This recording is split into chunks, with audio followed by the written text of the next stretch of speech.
We all want to do the best we can, so we look for guidance. We seek mentors, we ask our bosses for feedback, we talk things through with our partners, because the intention is simple. We want to improve, but think about it for a moment. Do any of these people truly understand the full set of variables that make you, you? Do they know exactly what you know, exactly how you feel, how you process stress, uncertainty, pressure? Have they spent years inside your head learning your patterns the way that you have? Probably not. So instead, we get advice like, just work harder. You have a bad mindset. Wake up earlier. Be grateful that you have a good life. Find your passion. And here's the thing, if advice actually worked the way that people claim, we would see far fewer exhausted, anxious, burnt out people. Most advice isn't wrong. It's just simple, unnuanced, almost automatic. And how could it be anything else? The person giving it is focused on their own priorities, their own pressures, their own survival. So the question becomes, is the advice that they're offering actually shaped around what you're carrying, or is it just a default response that they just don't have to think about? And since I'm asking this question, you probably already know where I'm going with it.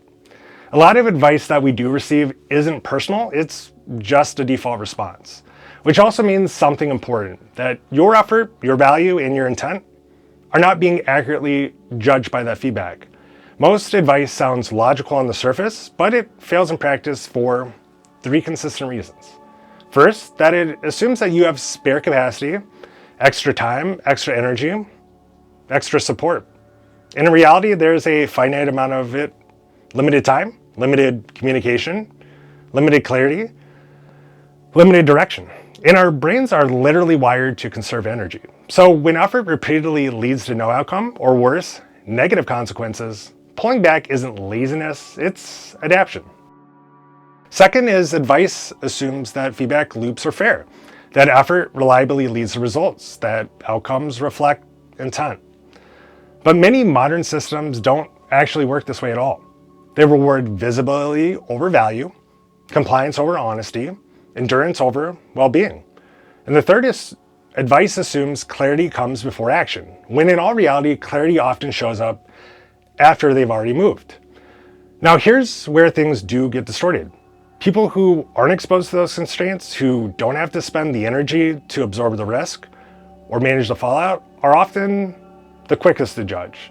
They'll make a 30-second evaluation of something that took you hours or days to navigate without asking a single question. And when the person receiving the advice does ask for clarification, the advice often collapses. The reasoning can't be explained. The defensiveness takes its place, and at that point, truth stops mattering. Because depending on which side of that power imbalance you're on, one person is labeled right, and the other is labeled the problem. And that's how openness disappears. That's how people learn to stop speaking honestly. When people stop speaking honestly, usually out of fear of repercussions, the first thing we lose isn't motivation, it's shared language. And without shared language, we lose shared understanding. Without shared understanding, we lose shared truth. And once that's gone, effort starts to feel pointless. And over time, the sense of pointlessness turns into powerlessness. Powerlessness sounds like nothing I do matters, I can't do anything right, I don't add value. And eventually, powerlessness turns into helplessness. The belief that no action will change the outcome. But that belief doesn't mean it's true. What it usually means is that you're operating inside an environment that you're misaligned with. One that isn't clear, one that doesn't reciprocate effort, one that is already apathetic to your well-being. And in those environments, the problem isn't that you're helpless, it's that you're giving too much power to places that can't or won't return it. And this is where things shift. The first isn't trying harder, it's recognizing what you can control and what you can't. You don't control outcomes. You don't control other people. And you don't control broken systems. But you do control where you spend your time, where you place your attention, and which efforts are actually worth your energy. And once you see that clearly, boundaries stop being selfish, they become necessary. Clear expectations, even if they're only for yourself, allow you to exert effort where it has a chance to produce positive outcomes. And just as importantly, they stop you from absorbing blame for results that were never in your control to begin with. Because blame is rarely assigned to those with the most power. It's usually pushed downwards onto people who can't absorb it without threatening how authority or value is perceived. So this raises an obvious question. If we're aware of all this and it doesn't feel great, what do we do with it? Because at first, awareness can feel like realizing that you're a pawn in a game that you never chose to play. And that feeling isn't wrong, but autonomy doesn't come from escaping the game. It comes from deciding how much of your energy you're willing to give it. And that choice alone can be very stabilizing. When you preserve your energy, when you allocate towards efforts that actually return something meaningful, you stop living in a hypothetical future and start orienting yourself towards what you can do now. Even if the larger game is built on fantasy, you don't have to be. Energy allocation, this is where control what you can control stops being a slogan and starts being practical. Most of us are handed near unlimited tasks and expectations tied to pressures that we never agreed to. That's where boundaries come in. Boundaries aren't about doing less. They're about removing the noise, removing distraction, removing misplaced blame. When you do that, even at a basic level, you free up energy to invest in what actually motivates you, your interest, your skills, your needs. Best case, you simply reduce stress. And sometimes you create something that is genuinely yours, something that builds long-term value for you or for people who can actually receive it. And that's the difference between building for yourself and endlessly carrying work that was never yours to hold. Another stabilizer is shrinking your time horizon. A lot of people live with the belief that if something finally happens in a few years, then I'll be okay.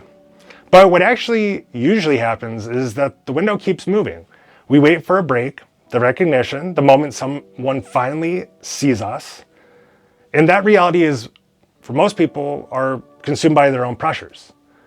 They're focused less on your well-being and more on what you can provide for them.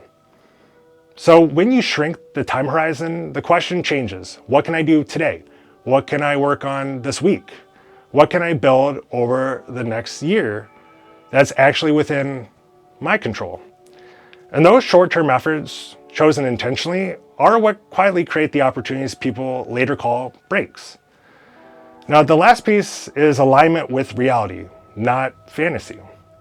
We all have different gifts, values, and ways of seeing the world, which all means most environments won't fully recognize what you're uniquely bringing. A common fantasy is believing that we can just walk into a misaligned system, point out what's broken, and be welcomed for it. Sometimes it happens, but more often than not, it doesn't. And when it doesn't, you're left with a choice. Fight an environment that has no incentive to change, or find or build one that aligns with your reality. And alignment creates shared language. Shared language creates trust, and trust is what makes real building possible. Not everywhere deserves your effort, but where it's reciprocated, effort stops feeling like endurance and starts feeling like progress. And if you're tired, that doesn't mean you're weak. If you're confused, that doesn't mean that you're failing. It usually means that you've been trying to operate consciously inside unconscious systems. And once you see that, you're faced with a real dichotomy. On one side, you can clearly see how many environments actively drain energy by disconnecting from reality, how effort is extracted, misdirected, or quietly wasted. And on the other hand, you begin to realize that you have more autonomy than you were ever taught to notice. You control not outcomes, but control over boundaries, control over where you invest effort, control over what you stop caring. Holding both of those truths at the same time can leave you in an uncomfortable place. Not hopeless, just awake. Because awareness doesn't immediately make life easier. It makes it just more honest. And the goal isn't to become superhuman. It's to stop demanding the impossible from yourself. To stop mistaking endurance for meaning. And to start choosing carefully where your energy actually belongs. On that note, appreciate you all for listening. See you next time.